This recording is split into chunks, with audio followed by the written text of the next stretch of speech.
hadiyalah.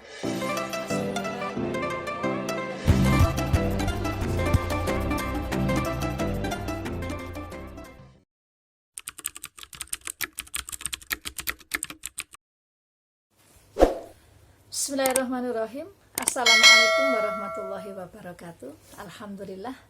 Alhamdulillahilladzi nasta'inuhu wa nastaghfiruh wa na'udzubillahi min syururi anfusina wa min sayyiati a'malina may yahdihillahu fala mudhillalah wa may yudhlil fala hadiyalah. Asyhadu an la ilaha illallah wahdahu la syarikalah wa asyhadu anna Muhammadan abduhu wa rasuluh. Allahumma sholli ala Muhammad wa ala ali Muhammad. Qala Allahu ta'ala fil Qur'anil Karim, a'udzubillahi minasyaitonir rajim. Faman kana minkum maridhan aw ala safarin fa iddatun min ayyamin ukhra. Amma ba'd. Muslim-muslimah yang berbahagia yang dirahmati oleh Allah SWT, kita berjumpa lagi dalam Thalabul Ilmi kuliah subuh untuk hari yang ke-17.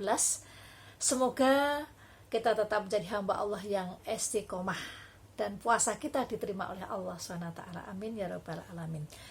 Muslim-muslimah yang berbahagia yang dirahmati oleh Allah SWT, siapa saja yang boleh untuk tidak berpuasa dan untuk menyahurnya. Satu adalah musafir. Musafir untuk dibolehkannya berbuka atau tidak berpuasa di dalam bepergian atau safar disyaratkan sebagai berikut. Safar harus memenuhi jarak atau kebiasaan perjalanan jauh. Sesuai perbedaan pendapat para ulama di dalam pembatasannya, safar harus melampaui negerinya dan pinggirannya. Safar harus bukan untuk tujuan maksiat, sebagaimana pendapat jumhur ulama, dan safar tidak boleh dimaksudkan untuk mencari alasan supaya boleh berbuka atau boleh tidak puasa. Boleh berbuka tidak puasa bagi musafir sebagaimana disepakati para ulama, baik ia mampu berpuasa ataupun tidak.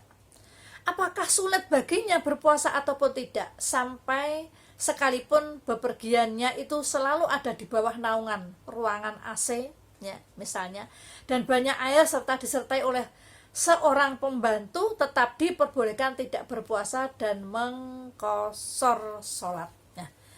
Barang siapa sudah bertekad untuk bepergian di bulan Ramadan, maka ia tidak boleh berniat untuk berbuka sebelum ia melakukan safarnya, karena boleh jadi rencana kepergiannya batal karena suatu arah. Jadi musafir boleh untuk tidak berpuasa, namun juga harus menggantinya di hari yang lain. Kemudian orang yang sakit.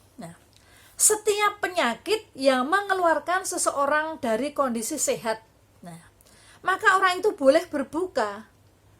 Allah berfirman dalam Al-Quran, a'udzubillahi minasyaitonir rajim, faman kana minkum maridhan aw ala safarin fa iddatun min ayyamin ukhra. Dan barang siapa sakit atau sedang di dalam perjalanan lalu berbuka, maka wajiblah baginya berpuasa sebanyak hari yang ditinggalkannya pada hari-hari yang lain. Surat Al-Baqarah ayat 185. Adapun sakit ringan, misalnya batuk, pusing, gatal-gatal, yang serupa itu tidak boleh berbuka karenanya. Jika menurut medis atau menurut kebiasaan dan pengalamannya atau menurut perkiraannya bahwa puasa akan membuatnya sakit, menambah parah penyakitnya atau dapat menunda masa kesembuhannya, maka boleh bagi si sakit berbuka. Bahkan makruh hukumnya ia berpuasa. Jadi kita bisa untuk memilah dan memilih. Puasa yang sakit bisa meninggalkan adalah yang sakit dengan sungguh-sungguh. Kalau sakit hanya ringan, kita tidak boleh untuk meninggalkan puasa. Kemudian orang tua yang usianya sudah lanjut, orang lanjut usia, lemah dan pikun, wes lali, niatnya puasa namun jam 10 minta sarapan. Nanti puasa lagi. Orang tua kadang-kadang sudah kembali seperti anak-anak kecil itu. orang lanjut usia atau lemah atau pikun, wanita dan lelaki yang lanjut usia yang sudah tidak berdaya dan setiap harinya makin bertambah lemah hingga meninggal dunia, keduanya tidak wajib berpuasa. Mereka boleh tidak berpuasa selagi tidak mampu melakukannya. Ibnu Abbas radhiyallahu anhu di dalam menafsirkan firman Allah, wa 'alal ladzina yutiqunahu fidyatun ta'amum miskin.